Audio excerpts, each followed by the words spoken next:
Good afternoon, everybody, and a big virtual welcome to this, the Real World Analytics webinar, Pharmacy's Finest Hour. Full title, Pharmacy's Finest Hour, the road ahead for community pharmacy post-COVID-19. We've got a lot here we're going to attempt to unpack for you today.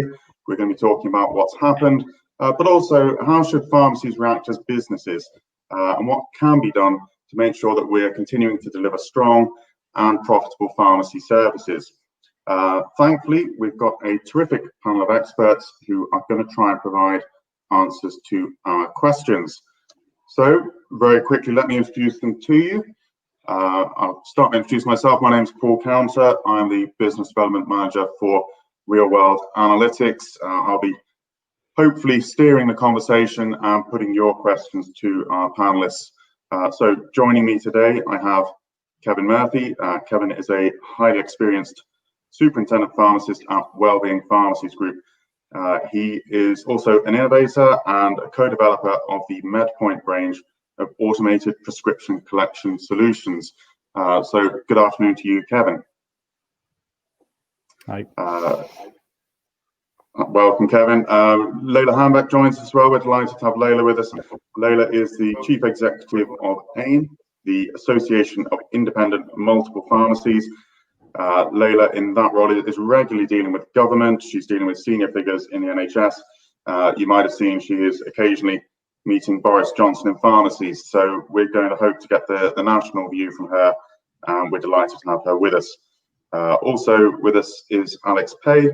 Alex is the Managing Director of Paydens. They are a family-run group of over 100 pharmacies in the south-east of England. Welcome, Alex. And last, but by no means least, we have Adele Curran. Adele is the Chief Customer Officer here at Real World Analytics. Hi.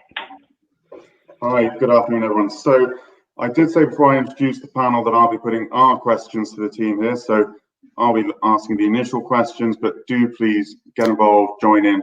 There's a Q&A section, I think, in your browser, so do type in your questions as we move through the presentation, and I'll be putting those questions to the panelists as we get towards the end of the webinar.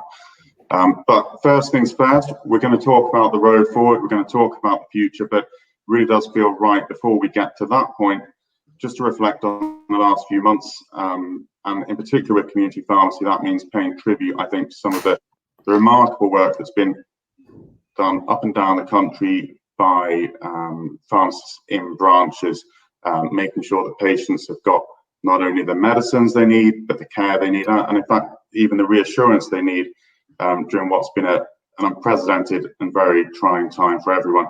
I might just open the discussion by coming to you, Kevin, and just asking what's really impressed you the most in the way that your teams have actually responded to this crisis. I think the thing that stood out for me overall is the selfless commitment of our teams, not just our staff, but most pharmacies up and down the country, to basically just keep the show on the road during very uncertain times when we didn't really know what we were dealing with. Information was changing on a daily basis. So those people kept coming to work at great risk to themselves and their family. And so that's very impressive and really showed the value of community pharmacy, that it is more than just a medicine distribution service. And especially they kept doing it. And so there was some pretty bad policy decisions along the way, especially in England, which made the pharmacy sector as a whole feel like a little bit of an afterthought. So despite all that, I think we rose to the challenge.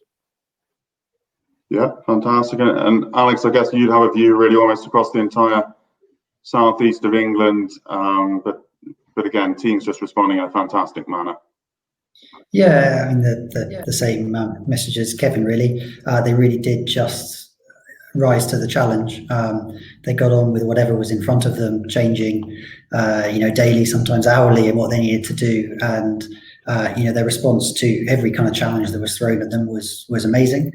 I think everybody realised fairly early on that the role that they had on the front line was kind of crucial to the nation's response to the pandemic, and that despite their challenges, the most important thing was to make sure that everybody got their medicines and advice as best we could. I think the other thing I'd say is it's amazing how they managed to do it in the most part by keeping a smile on their face and kind of keeping things going. So I think every individual team really rallied around each other and in the crisis and helped each other through it. So we had some fantastic examples of individual pharmacy teams doing TikTok dances before the shift started to get everyone kind of G'd up for it and morale going and being strong. So I think those two things, the fact they just kind of did everything that was required of them without too much challenge really, but that they did so whilst really trying to support each other through it. Yeah, fantastic. I mean, Leyla, it really was a terrific response, wasn't it? It sort of already seems like quite a long time ago. I suppose so much has changed so rapidly in the last while, but thinking back to the first days when the lockdown was announced, there was a real state of panic, I guess, and the sort of role that the community pharmacist was able to play, I think was hugely valuable.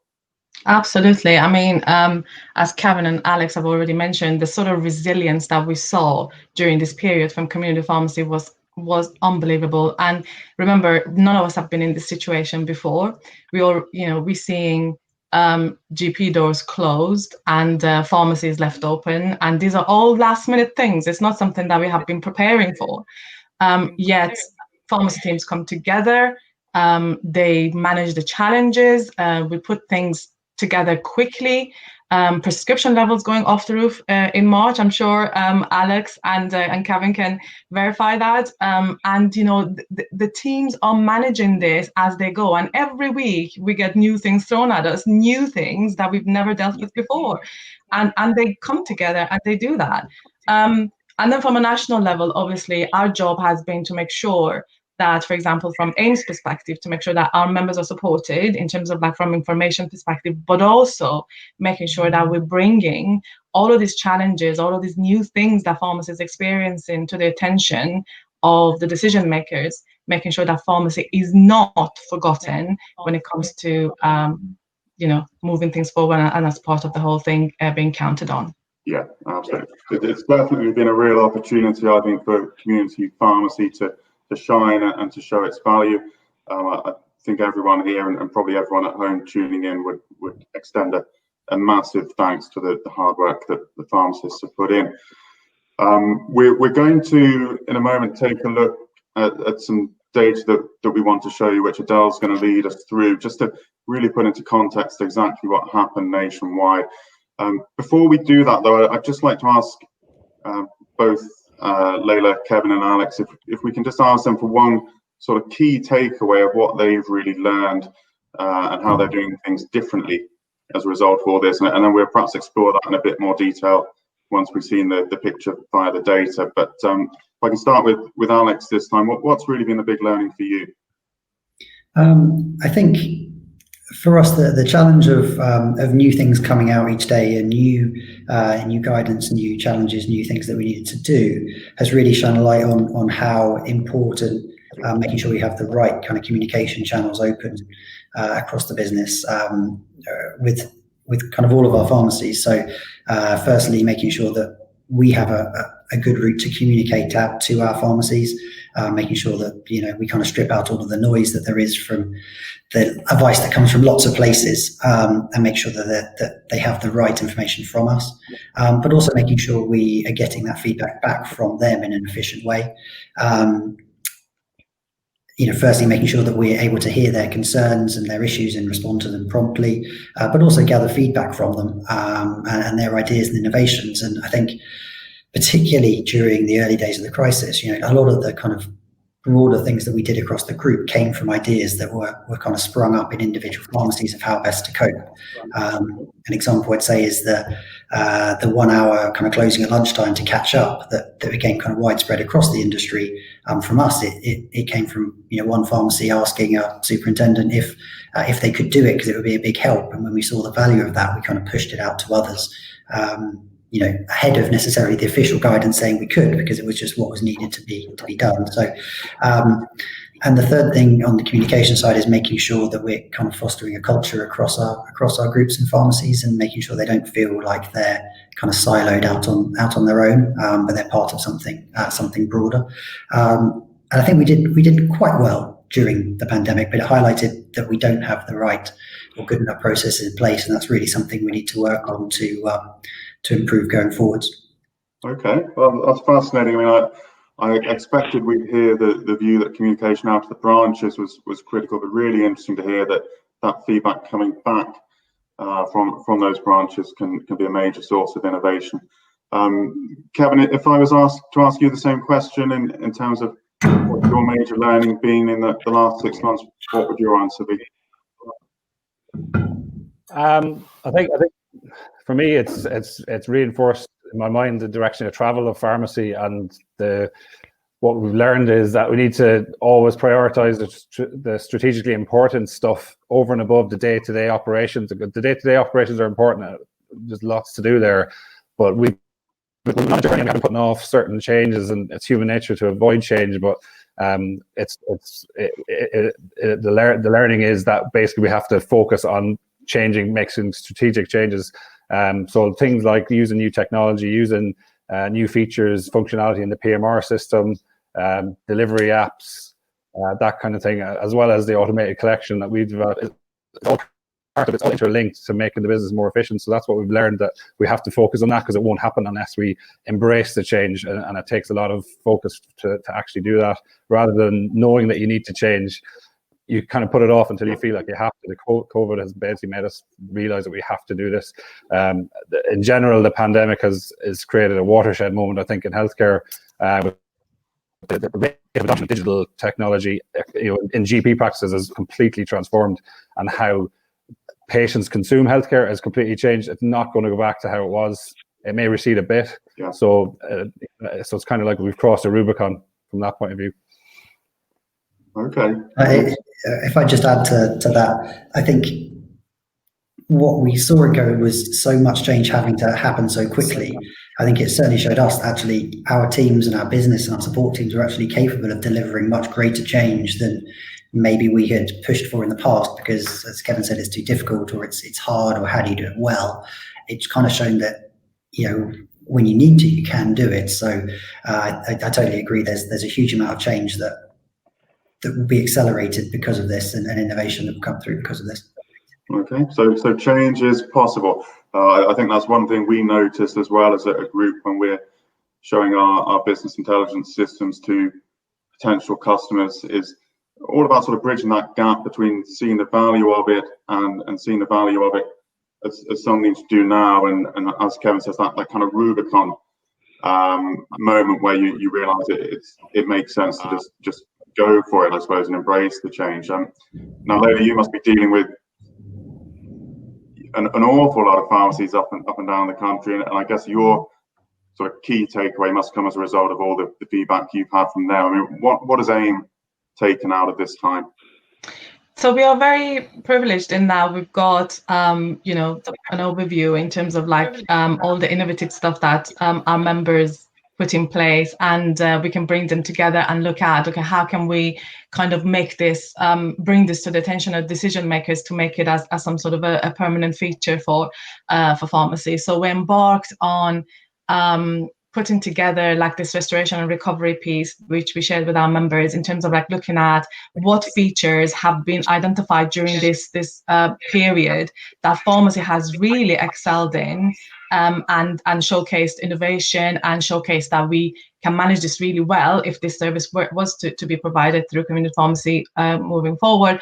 But also we have looked at what are the barriers, what is it that has actually, what are the things that have actually put barriers in front of community pharmacies to kind of push forward this change and making things happen.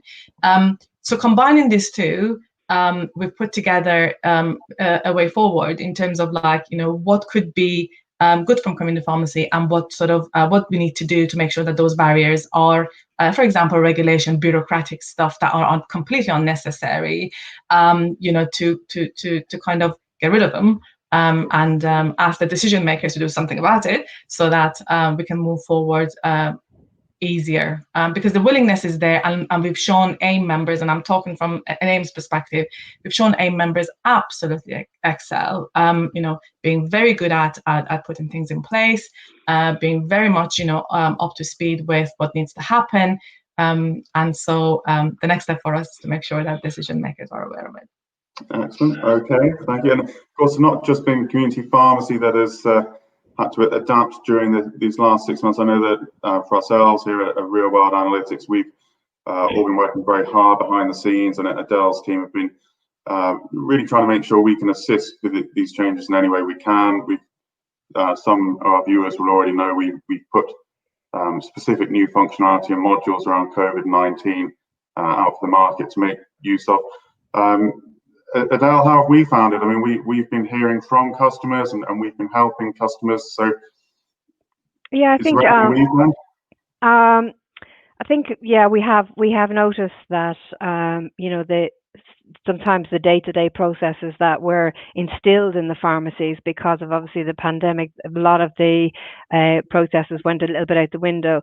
So, you know, like being able to see clearly a visual picture of where your risk is on a day-to-day or a monthly basis, provided by any kind of data analytics system, allowed our guys especially to make sure that they didn't incur any losses in terms of, you know, they were so busy on the day-to-day processes in the pharmacy. A lot of the time the electronic claiming wasn't done, or the FP34Cs were late, or, you know, the owings weren't completed.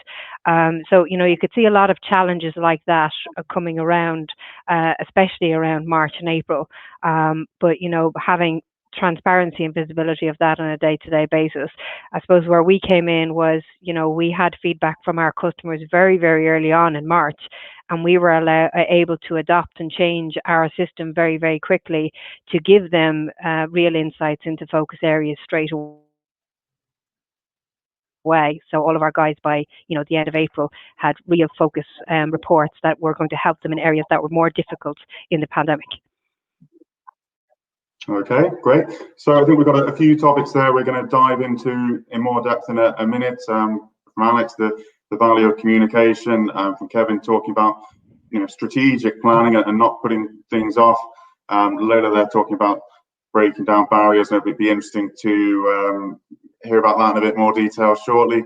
And I suppose really from Adele and from our side, for a pharmacy to function effectively, it's really got to ask and expect that its suppliers, whether that's IT or anything, that its suppliers are making the effort to support it on this journey. We'll jump back to all of that in a minute. What we're now going to do is actually ask Adele to show us some data so we can take a look at really what exactly did happen in terms of the numbers we can show you over those first few months. So I'll just pass across to Adele and look forward to hearing what you have to show us. Okay, thank you. I'll just open the slides, I think.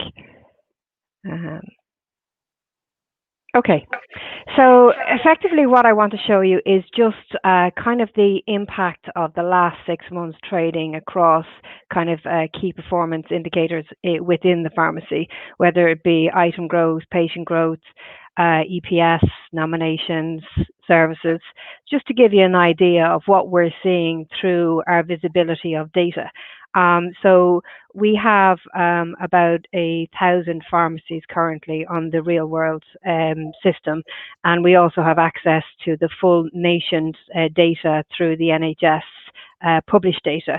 So what we've done is we've kind of consumed all of that together to be able to give a picture of not only what has happened up to the last published data from the NHS, but what has happened right up until the end of July. I suppose everybody would potentially have seen already what has happened between February and May, with that huge spike in items in March. Still a spike in April here in England. The spike's still there in Wales as well. Not so much of a spike in Scotland in April. And the complete fall off then of the items in May. And that was transparent across the business. The fall off happened earlier in Scotland in April because I think, you know, they got clued in just a little bit earlier than the English and the Welsh in terms of the more items in March and February. But what we're seeing here is, you know, basically just borrowed items. So the item spike in March, especially in April, was all really just borrowed items from May, and things started to settle down again in May. Again, you're seeing kind of more of a pattern where people are starting to try and come in less. So we've got a big spike there in June as well, back to sort of a level playing field there in July. And that's the picture in terms of the item growth across the 6 months. And this picture is just across England. If we look then at the patient growth, we see a similar-ish picture. But the thing that I might point out to you in terms of the patient growth is that although we've seen a big spike in patients in March, the fall off, there was a fall off of patients in April, where the item still was high, but the patients weren't actually there. So the patients weren't coming into the pharmacies. So they were either patients who are getting more items to bring the item numbers up in April. Again, despite the fall off in May is indicative in the patients as it was in the items. We had a bit of a spike again in June in terms of the patients coming back in. But what you'll see here, which is the interesting piece, is that although we're leveling off in terms of our item growth, so we're looking at this across a 6-month period, but if we look at it in terms of over a 12-month period, looking back to where we were year on year in February, we're about the same point here now in July. So we were slightly above flat in February before the pandemic hit, and we're slightly above flat here in July as well. The only thing that would, I think, kind of raises a little bit of concern is that the patient growth hasn't come back to the same level as the items. So that's a one to that probably needs to be watched in the future in terms of, are people not going to the GPs? Or is there less patients actually coming into the pharmacies in terms of dispensing items? Are patients going mainly just into the pharmacy and getting over-the-counter medicines or PMEDs rather than actually going to the doctors? The challenge with the doctors not being able to get appointments, is that pushing your items and your patients out? So that's a one I would definitely raise concern with and ask people to keep an eye on. In terms of this is just a bit of a picture in terms, it looks like a lot of numbers, but if I give you just an insight, so if you look at the items growth in February, March, April, May, you can see that that's the same picture as what we'd seen in the first slide.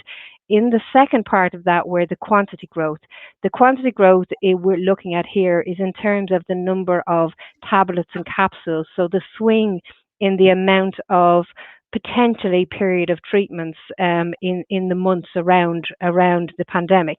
So what we can see there in March is that the quantity growth was at about 19%, but the number of tablets and capsules in actual quantity went up to about almost 23%. So it was about 3% higher than the actual item growth. Now, if you look at the bottom line there, you can see that the average item per patient also went up in March, but it didn't go up quite as high as we expected it to go up because the quantity went up as well. This is an indicator that not only did people get more items in March, they also didn't get extra items but got more tablets. So the period of treatment was changed by the doctors to go from a 28 to a 56 day rather than giving 2 prescriptions for 28 days. So that the numbers do indicate that in March. It looks like it settled right back down again in April and again in May and in June. And you can see then that the period of treatment, we can see the numbers start to steady off, and actually the average items per patient coming back up to 4.66 and 4.57 in April. So it looks like any variation that the doctors were doing in terms of adding more quantities to prescriptions has kind of settled off, and actually the patients are getting more items. That then shows us that the item growth is purely down to the patients getting more items, but not to the patients themselves actually growing.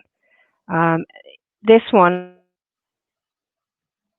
then is just giving you an idea of what happened in terms of the nominations, in terms of electronic prescribing and the move to digital, as we can see. And I think Alex said that about earlier, about adopting very, very quickly to digital processes and changes, where, historically before February, we would have seen very small growth. So you can see it in February, you can see it in March. That was the kind of growth that we were looking at in terms of nominations month on month. And it was gradually climbing, but it wasn't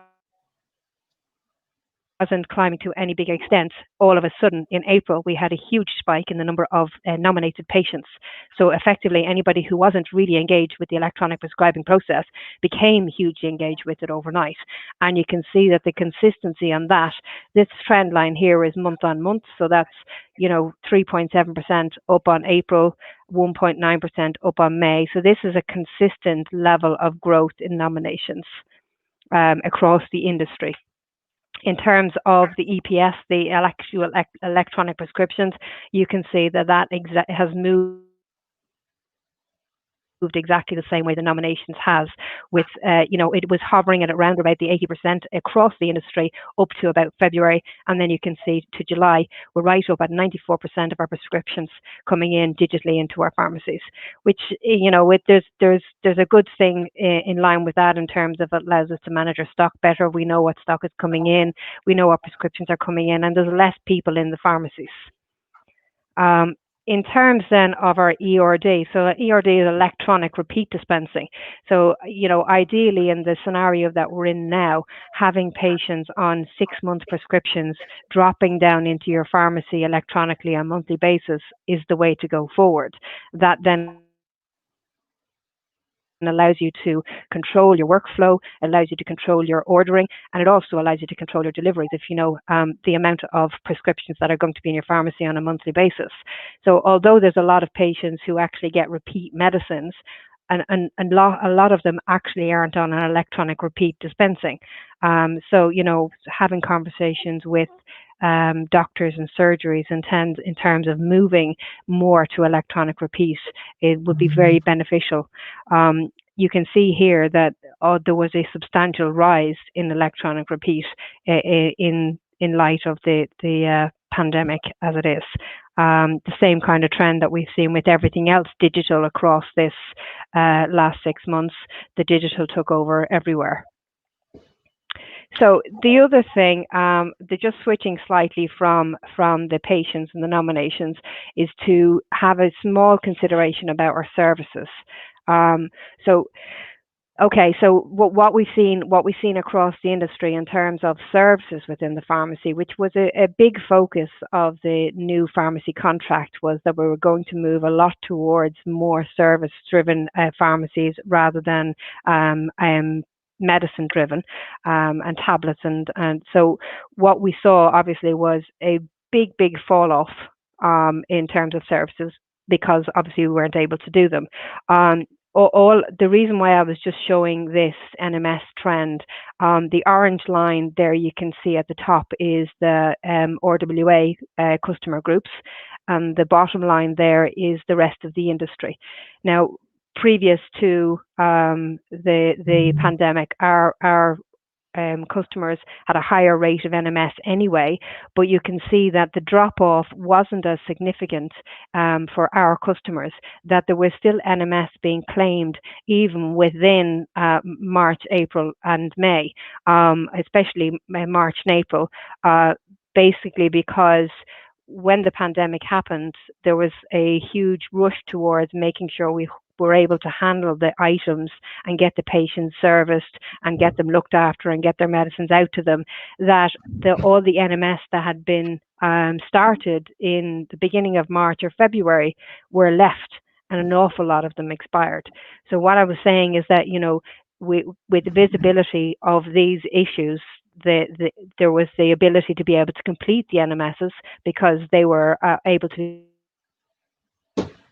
be done over the phone and get back into a routine quite quickly in terms of new available NMSs to do from May. So you can see the RWA customers have all moved back towards doing more NMS, and the industry is a little bit behind. Obviously, we don't have June and July data for the industry, but it's indicating that there's still a lot of NMS to even be restarted again. That is pretty much me, Paul. I've kind of lost Paul there, I think.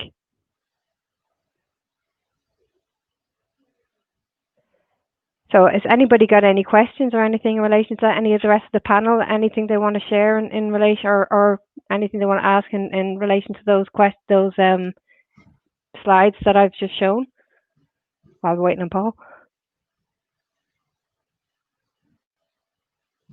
All very quiet.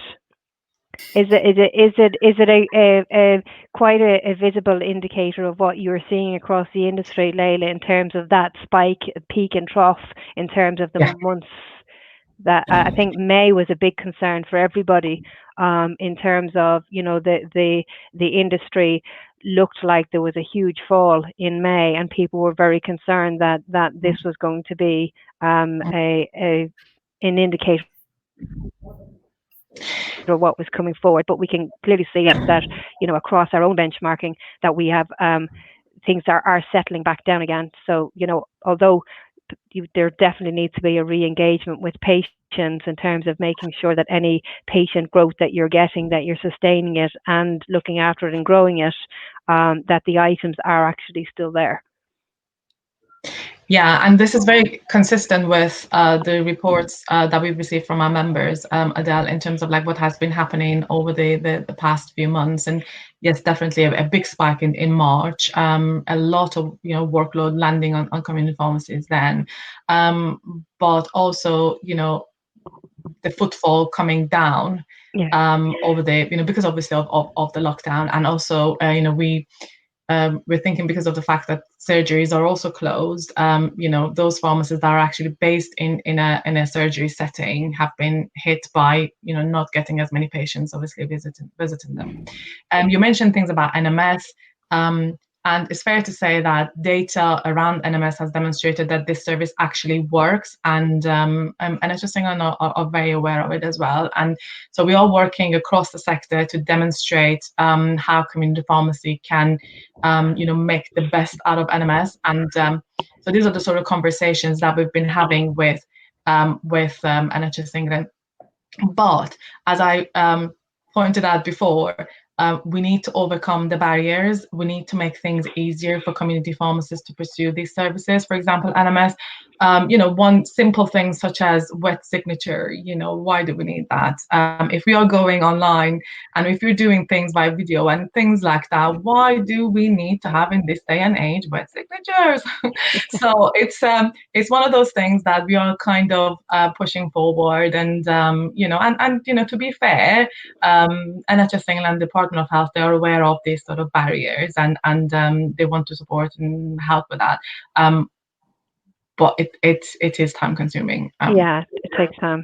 I think, you know, I was going to say, I was going to mention in the section later on service that it's one of the frustrating things, right? GPs have been able to change their ways of working very quickly and seemingly, you know, without any involvement, and pharmacy is still stuck with some of these things. So even something which clearly is being phased out, like MURs, the challenge and the hoops you have to jump through to be able to provide a telephone MUR just doesn't seem, is clearly not in keeping with where we are now. And there's obviously, from the flu side of things, it looks like there's going to be more flexibility on how we deliver that to help with the social distancing, etc. But I think that's got to be key, is in the, you know, we're saying we're open for business for new services and taking workload off the rest of the health service. They've got to be designed in a way that kind of allows more of that remote working, particularly for us as a group, the ability to take some of that strain off branches and do parts of it centrally is kind of key, whereas so much of it is locked down and saying, well, you have to be done by the pharmacist in the pharmacy at the time, in person, with a wet signature. All these different things we need a bit of breaking down with the service design, really. Okay. Very good. And in terms of then the MURs, you were saying there that there is a potential to do MURs on the phone or Chrome or digitally with patients. Is that something that has been approved by the NHS nationwide, or is that something that's on a case-by-case basis? It's always been possible. You had to get approval to be able to deliver it, and there were some limits and restrictions around who you can deliver it to, and the like. So it's just we did it in places where previously we'd done it where it was appropriate. Now we've just kind of pushed that boundary and pushing for more of our branches who previously would have had no problem completing them face to face.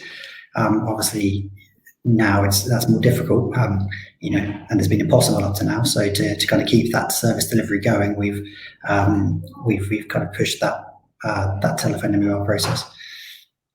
But it's something that we still have to go through those hoops to get that done, rather than a blanket. Everyone can do MURs by telephone for now for the course of the next 3 months to keep that service going. So it's that kind of speed of response to make the changes, which I guess is frustrating for us when we're there ready to deliver it within the rules.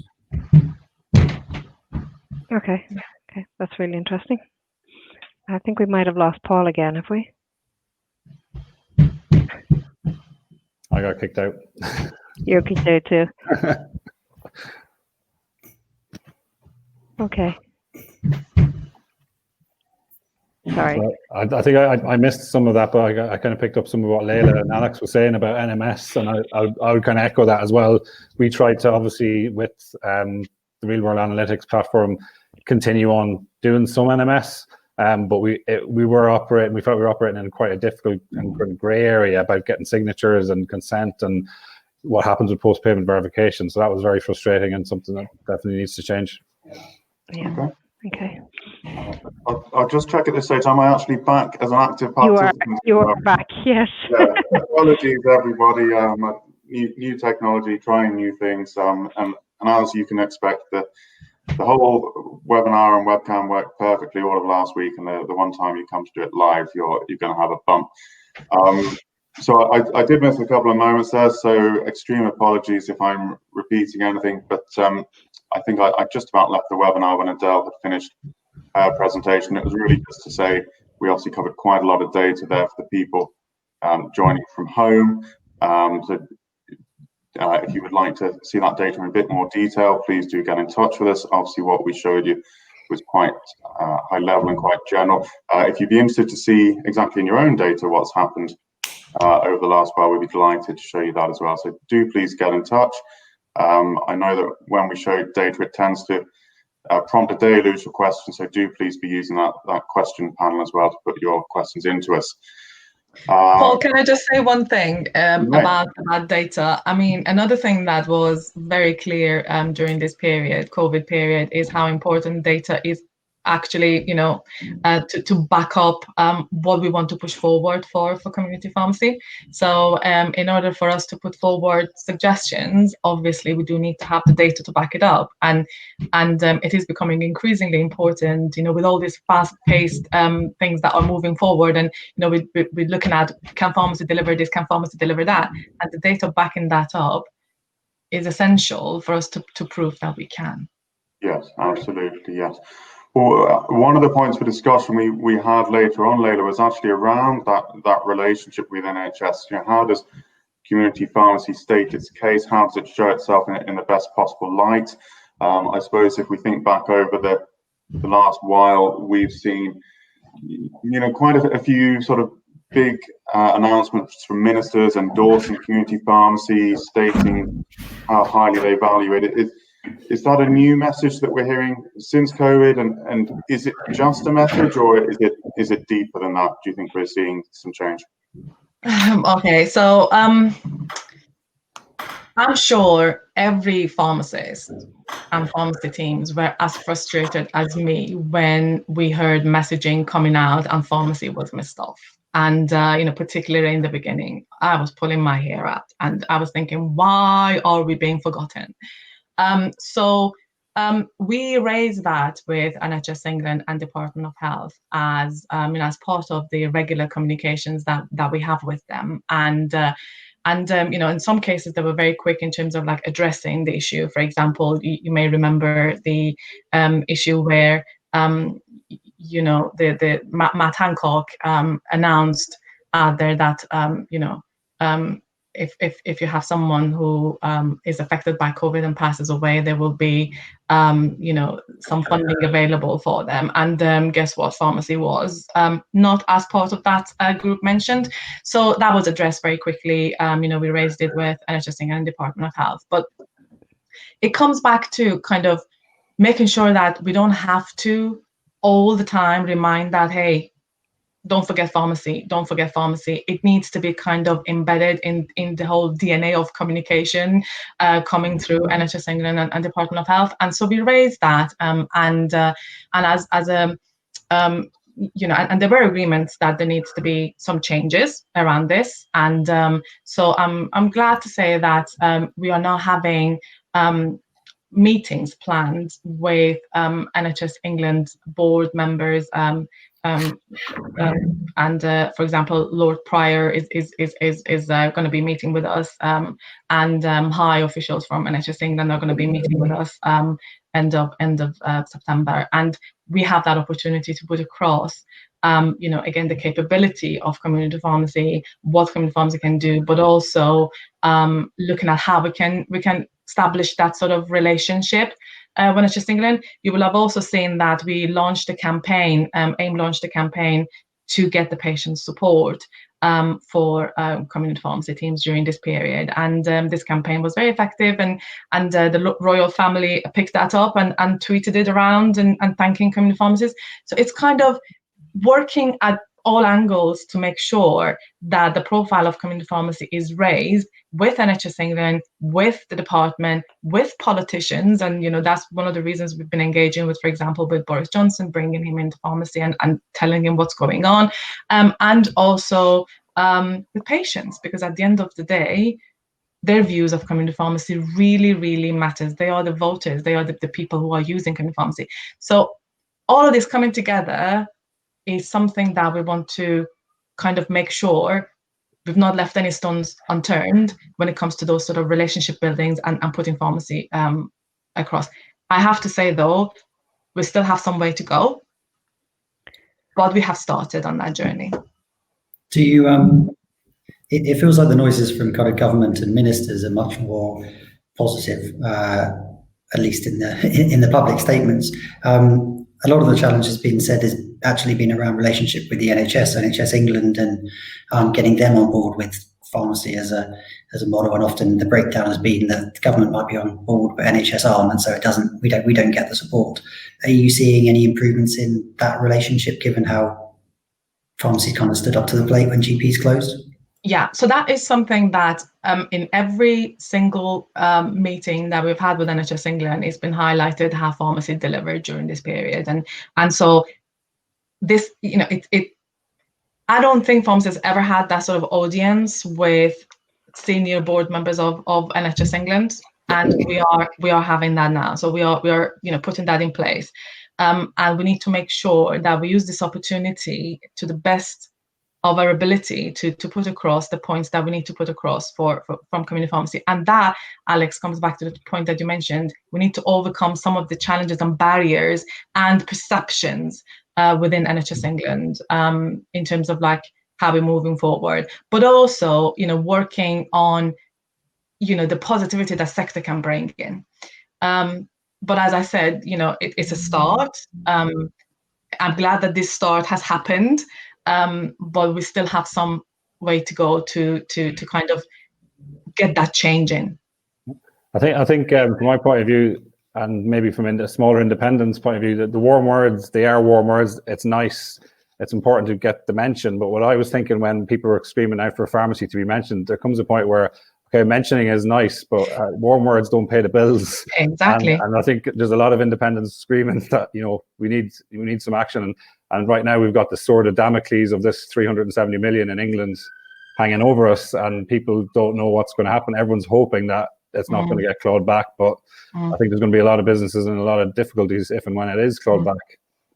So this is from our perspective, again, representation on PSNC. From AIM's perspective, we've got that, and so we're pushing those sort of messages forward. You're absolutely right, Kevin, that nice to hear the fluffy nice words, but at the end of the day, it's the action that counts. And so this is something that we are putting across. But having those sort of relationships and getting others to understand our perspective and vice versa is important to make things happen. Cool. Kevin, what have you found on GPs? Differences between different GP surgeries and how it's kind of worked as we've gone through this, because that's what we've had some very good experiences where it's been very collaborative and very shared.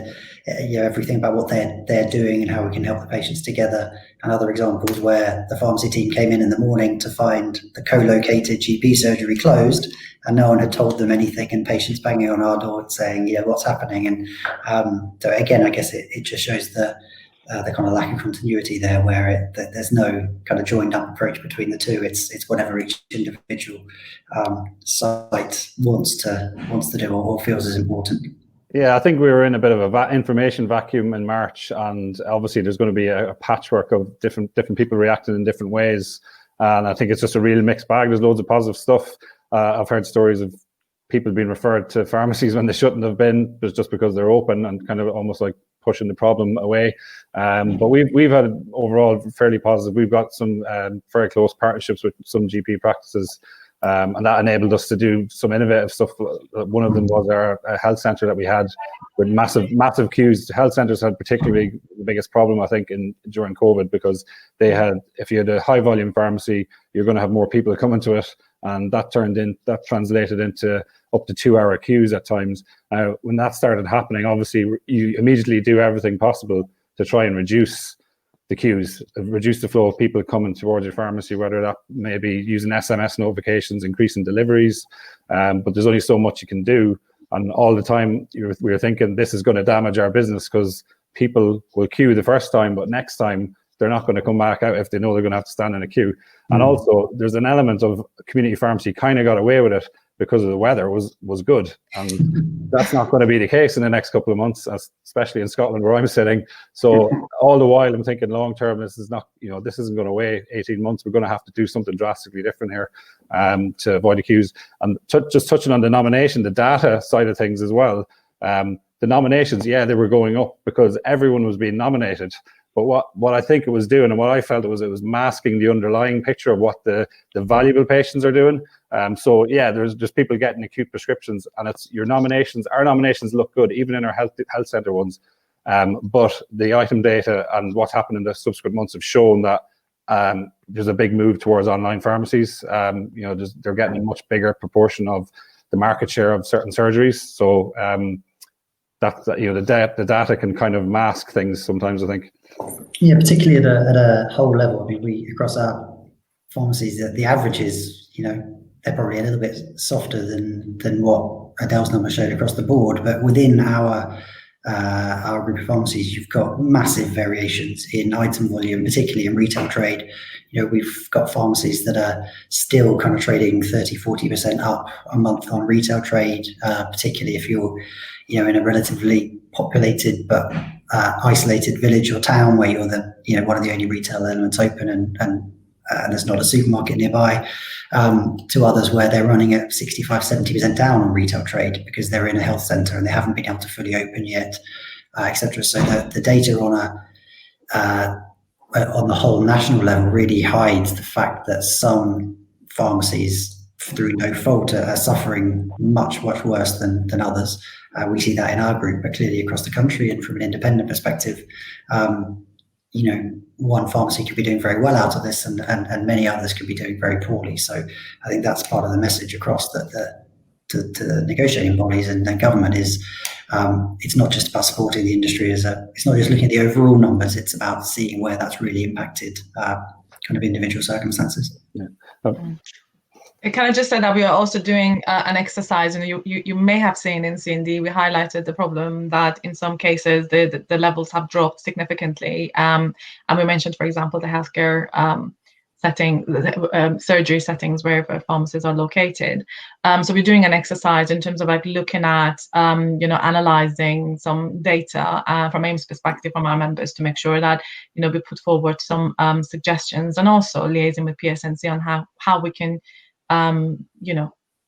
how we can advise our members in terms of like moving forward with this, and what are the what is going to happen as we continue with COVID, what sort of impact it's going to have on those pharmacies who are seeing a drop in the level of their walk-ins and prescriptions. From my point of view, I think one of the worrying things is longer term. So we've crossed this Rubicon. People are getting more used to telemedicine, accessing their GP without leaving their home. It follows on that they will get used to accessing their medicines without leaving their home. And so from a bricks and mortar pharmacy business point of view, how do we give them how do we adapt so that they've got less of a reason to go online? And from my point of view, it was around thinking about why do people go online? It's so that they don't have to worry about queuing, social distancing, maybe opening times, and there's not much you can do when you've got a physical business that people have to go to. So that's where we saw big in the branches where we had automated collection.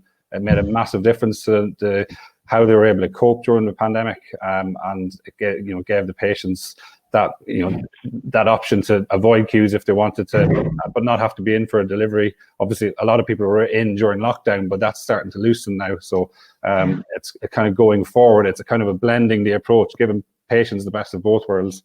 I think that's the only way we can thrive. In the face of it's very easy to get things through the letterbox, but it's not necessarily the best way to get them. Okay. I've now reappeared within the webinar I'm meant to be hosting, so I'd like to thank the panelists for thinking so quickly on their feet. I'm afraid the heavens have literally opened outside my window here, and I think that may be causing my internet's very patchy. Listening to myself now, I think my audio may still be very bad. And you're better now. I'd like to thank it. You're better now. Very good. Okay. Yeah. A couple of minutes ago, I think they may have been potentially launching lifeboats to come and get me, but the rain seems to have settled down a fair bit now. I was able to watch in and see quite a lot of that, and it seemed like we had some really good conversation going on about how we have moved and how we've adapted to actually sort of take advantage almost of some of these changes. I know that the key things we sort of talked about at the head of the webinar, we were talking from Alex about communication. I know Kevin was talking about really the will to engage and to embrace change, and Leyla really talking about just knocking down barriers where they exist. So we've got a few minutes left. I just wonder if we can just come to those points very quickly, and then I'll move on to some questions from the audience we have. But Alex, you mentioned communication is key. I mean, in terms of the business processes you have there, in terms of how you're actually working, what processes did you have that actually supported that, and what new processes have you been able to put in to really make sure that works? So, I mean, I think our communication processes were and still are relatively traditional. We rely far too much on email and email, phone, and face-to-face kind of visits and communication to get change implemented and get things done.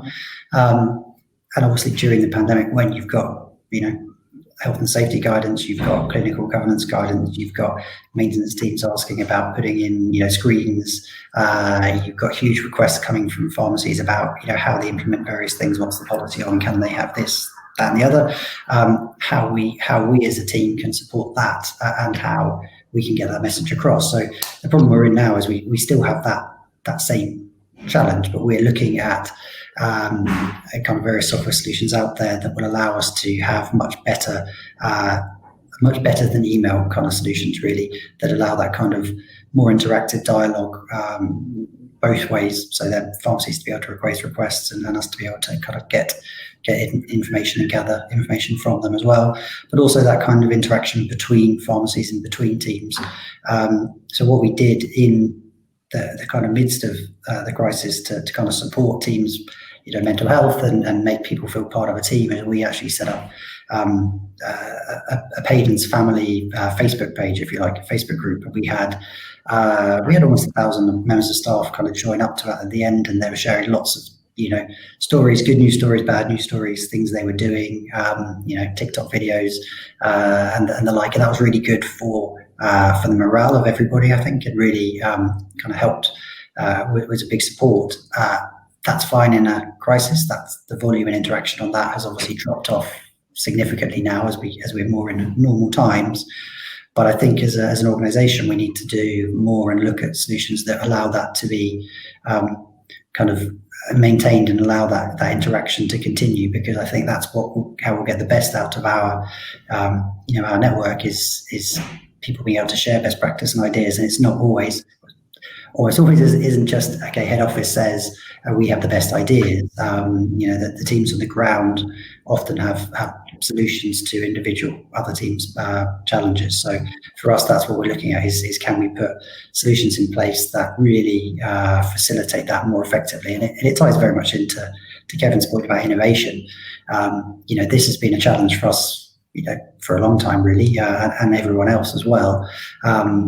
But now it's just kind of highlighted we've got to do something about it, and now's the time to kind of innovate and put those changes in place. And similarly, along with various technologies and just accelerating our existing kind of timeline for business change, and just kind of pushing forward with both feet, really. Sure. And Kevin, where are we heading with the future? Because I know every time I talk to you, you're a man that's always looking for new ideas and new ways of doing things. I think the last time we chatted, you were, I guess, just sort of really seeing a clear road where telemedicine and telehealth, I think we all see that's going to, I guess, only grow exponentially. But what other areas do you see as sort of becoming more to prominence now that we're working in this new way? I think, I mean, people have been talking about the service being so important, services, income being so important at pharmacies for a long time. And it's just, there's a gap between the financial model behind that actually matching the aspirations. It is changing. I obviously see both Scotland and England because we have pharmacies in both countries. So it's, the divergence has been staggering in the last couple of years, and the direction of travel is staggering. We've got the new Pharmacy First scheme in Scotland, which is making us more like GPs, recording all conversations that we have and being recognised for that. So building up that data picture, and that's important because when we reassure somebody and keep them away from the GP, that has a value and it improves the outcome. Not just if we prescribe something and fill out a form and then get their consent, which we have to do in England for everything. The amount of bureaucracy is crazy. The difference between Scotland and England. And I think in general, pharmacies need to do that, but they need to have the patients coming to them for their prescriptions. That's the hook to do the services. So you can't let go of that. You can outsource it. Maybe hubs, I think, will become more important, hub and spoke, when the law changes, and pharmacies will become more like fulfillment centers. And so I'm trying to just apply the thinking of the likes of Pharmacy to You and the fulfillment operators or Amazon. How would they look at a pharmacy operation? And the way we're operating is unsustainable. The NHS have told us we can't continue to operate that way or expect to be profitable if we do. So something has to change in our whole workflow, right through from when the prescription enters the building to when it leaves and how it leaves, whether it be a delivery or an automated collection. Has to change in our whole workflow, right through from when the prescription enters the building to when it leaves, and how it be acted, whether it be a delivery or an automated collection.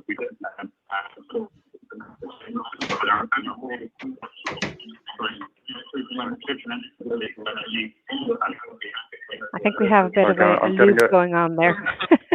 a bit of an echo there. So apologies for that. I myself am experiencing the pain of struggling with the internet connection. So I got most of Kevin's answer then. I hope you at home did too.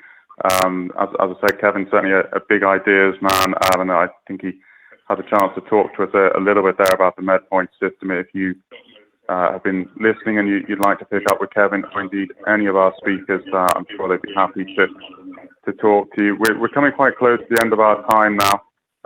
So I'm just going to come to Leyla with a question we've actually had in from the audience. So Leyla, this does seem pretty clearly in your court to tackle. So a question from Tatinder Singh, and the question is, pharmacy has an image problem and people perceive it as unimportant. So a question from Tatinder Singh. Thanks to the MPA for their efforts promoting us through this crisis, but we need other bodies to do this consistently. What is happening? Also, the GPHC has not supported us.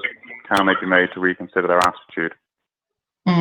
So just to say that I'm from AIM. I used to be MPA before.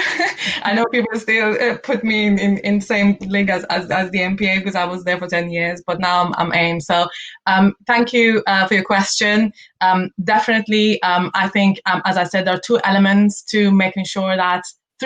sorry, to making sure that pharmacy, is on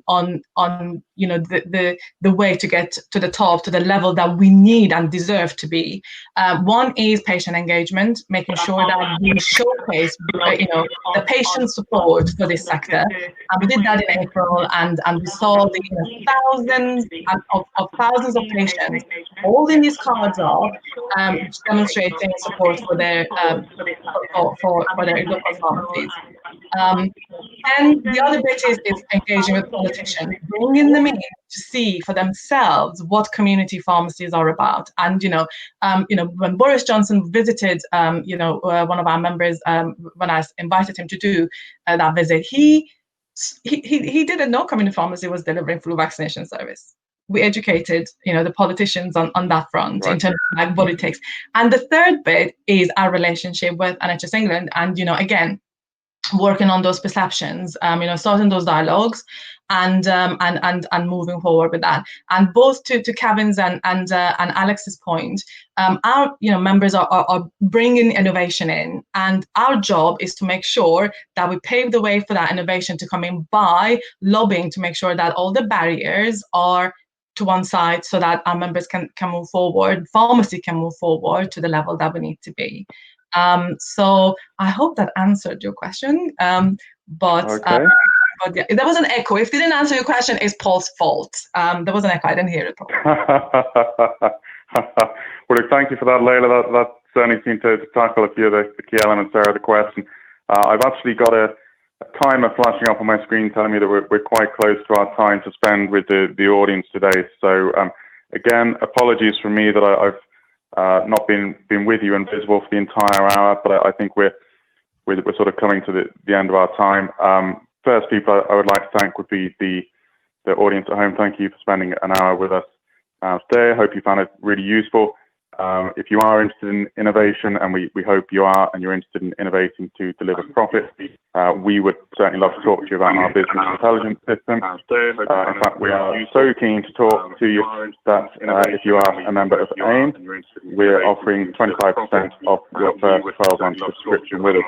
So please do download the flyer, drop us an email. We would love to talk to you. Secondly, that leads me on to extending my thanks for the panel for their time. Firstly, to Leyla and Chief Executive of AIM.